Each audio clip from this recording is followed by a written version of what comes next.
জন বেলই ইনি হচ্ছেন মদিনার মধ্যে, গোটা মদিনার মধ্যে সবচাইতে বড় আলেম। এমন একটা দৃশ্য আমি দেখে আসলাম, এইরকম দৃশ্য পৃথিবীর কোনো পিতা দেখেনি। এইরকম একটা দৃশ্য দেখে আসলাম। তখন স্ত্রী বলছে, তুমি যে 30,000 দিনার রেখে গিয়েছিলে, বলো তোমার এই 30,000 দিনারের দাম বেশি না তোমার এই সন্তানের দাম বেশি? তোমার সন্তানকে এই পর্যন্ত লালন পালন করতে গোটা 30,000 দিনার আমি খরচ করেছি। আপনার স্ত্রীকে দিন শিক্ষা দেননি, আপনার মেয়েকে আপনি দিন শিক্ষা দেননি, কিভাবে আপনি নিজে দিন পালন করবেন? এক সময় দেখা যাবে তাদেরই চাপে পড়ে আপনাকে হারাম পন্থা ইনকাম করতে হচ্ছে, তাদেরই চাপে পড়ে আপনাকে মসজিদে জামাত ত্যাগ করে বাড়িতেই সালাত আদায় করতে হচ্ছে, তাদেরই চাপে পড়ে আপনি মাঝে মধ্যে হয়তো সালাতই পড়ছেন না, তাদেরই চাপে পড়ে আপনাকে বিভিন্ন পন্থায় বাইরে সময় কাটাতে হচ্ছে। কখনো খেয়াল করে দেখেছেন, প্রবাসী যারা আসে ছুটিতে, স্ত্রী চায় যেন 2 মাস থেকে যেন চলে যায়, 1 মাস থেকে যেন চলে যায়, আর স্বামী চাচ্ছে যে না 3 মাসের যে ছুটি কোম্পানি দিয়েছে তো এসে থাকি। আর স্ত্রী চায় না বেশি ইনকাম করতে হবে, টাকার প্রয়োজন রয়েছে, এজন্য বলছে না তুমি 1 মাস ছুটি কাটিয়ে চলে যাও। কি বুঝতে পারলেন? ওই স্ত্রী দিন জানে না। ও যদি দিন জানতো বুঝতো তাহলে ওর স্বামীকে এইভাবে বিদেশেই রাখতো না, বিদেশেই রাখতো না। কেন? টাকা দিয়ে সব কিছু হয় না। একটা স্বামী যখন বাইরে থাকে আর স্ত্রী একাই বাড়িকে কন্ট্রোল করে, তখন দিন পালন তার জন্য অনেক কঠিন হয়ে যায়। কারণ তার সিকিউরিটি নেই, তার অভিভাবকই নেই। বাবা এসে কয়দিন দেখতে পারে, ভাই এসে কয়দিন দেখতে পারে, আর যেগুলো দেবর ভাসুর এগুলো তো হামওয়াল মাউত, কয়দিন আপনাকে সহযোগিতা করবে? ওকে আল্লাহ রসুল বলছেন হামওয়াল মাউত, মৃত্যু সমতুল্য, ওকে মরণের মতন, মালাকুল মাউত, আপনাদের ভাষায় আজরাইল, এই আজরাইলের মতো ওকে ভয় করতে হবে। সেখানে আপনি তাদেরই যদি সহযোগিতা নেন আর স্বামীকে ইনকাম করতে লাগিয়ে রাখেন, তাহলে তো দিন পালন আপনার জন্য কঠিন। আর আপনি ছেলে মেয়েকেও যথাযথ আদর্শ দিয়ে মানুষ করতে পারবেন না। ব্যতিক্রম কিছু হয়, ব্যতিক্রম কিছু হয়। 136 হিজরিতে মারা গিয়েছেন ইমাম মালিক রাহিমাহুল্লাহর ওস্তাদ রাবাহ, আবি রাবাহ, ইমাম মালিক রাহিমাহুল্লাহর ওস্তাদ। তার একটা ঘটনা হলো যে তার পিতা যুদ্ধে চলে গিয়েছেন, স্ত্রীকে 30,000 টাকা, মানে তাদের টাকা হিসাবে 30,000 দিনার দিয়ে দিয়েছেন, দিয়ে তিনি যুদ্ধে চলে গেছেন। আর ওই সময়ে সন্তান রয়েছে স্ত্রীর গর্ভে, তার মানে সন্তানকেও তিনি চোখে দেখতে পাননি। যুদ্ধ করতে গিয়ে মাসের পর মাস চলে যায়, বছরের পর বছর চলে যায়, আসার কোনো নাম কথা নাই। এদিকে স্ত্রীর কাছে আছে 30,000 দিনার। উনি 30,000 দিনার নিয়ে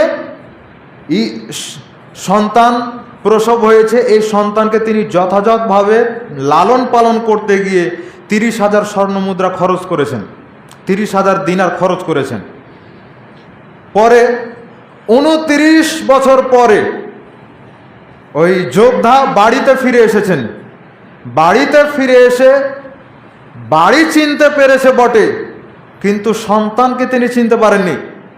এই জন্য বাড়িতে এসে যখন তিনি নখ দিচ্ছেন, তখন সুঠাম দেহের অধিকারী যুবক বের হয়ে আসছে, রাবাহ, সুঠাম দেহের অধিকারী যুবক বের হয়ে এসে বলছে, কে কে তুমি? মানে হঠাৎ করে যেন আক্রমণ করছে বাড়িতে, এইরকম একটা বুঝ তার ভিতরে কাজ করছে যে কি ব্যাপার, আমার বাড়িতে তো আমার মা আছে আর আমি আছি, তাছাড়া তার কোনো পুরুষ নেই, হঠাৎ করে কোন দুশ্মন আক্রমণ করছে। তিনি বলছে, কি ব্যাপার, কে তুমি, কি চাই তোমার? বলছে, এটা তো আমারই বাড়ি। কে বলেছে এটা তোমার বাড়ি? এক কথা দুই কথা হতে হতে যুদ্ধ পর্যন্ত লেগে গেল। বাপ আর বেটা কেউ কাউকে চিনে না, বেটাও বাপকে দেখেনি, বাপও বেটাকে দেখেনি। যুদ্ধ, দুইজনে মিলে যুদ্ধ করছে। আর 29 বছর ধরে যখন বাইরে থেকেছে, তখন চেহারার কি অবস্থা হয়? এলাকাবাসীও চিনতে পারে না, যে এই লোকটা এই বাড়িরই মানুষ, আর উনিও চিনতে পারে না যে হ্যাঁ এলাকার লোকজনকে আমি দেখেছি, চিনতেও পারে না, কিন্তু বাড়িটা ঠিক চিনতে পারছে। যুদ্ধ যখন লেগে গেল, এক পর্যায়ে ভিতর থেকে ওই যোদ্ধার স্ত্রী বের হয়ে আসছে, এসে বলছে যে এটা তো আমার স্বামী, আবির আবা এটা তোমার বাপ। এভাবে যখন বলছে তখন দুইজনে একবারে থমকে গেছে। থমকে যাওয়ার পরে যখন ঘটনা বিস্তারিত খুলে বলল যে তোমার বাপ এভাবে চলে গেছে যুদ্ধে, এতদিন ধরে সে আসেনি, এতদিন পরে আজকে আমার সামনে, তখন আর কে কার চোখের পানি ধরে রাখতে পারে? বাপ আর বেটা একে অপরকে বুকে জড়িয়ে ধরল। তারপরে স্ত্রীর কাছে গেল, তোমার কাছে 30,000 দিনার রেখেছিলাম, এখনো স্মরণে আছে, 30,000 দিনার রেখেছিলাম, এই নাও আরো 40,000 দিনার নিয়ে এসেছি, ওখানে রেখে দাও। আচ্ছা খেতে তো দিতে হবে, আচ্ছা সালাতের সময় হয়ে গিয়েছে, যাও গিয়ে সালাত আদায় করে আসো। সালাত আদায় করতে গিয়েছে, সালাতের পরে দার্স চলছে, বিশাল দার্স।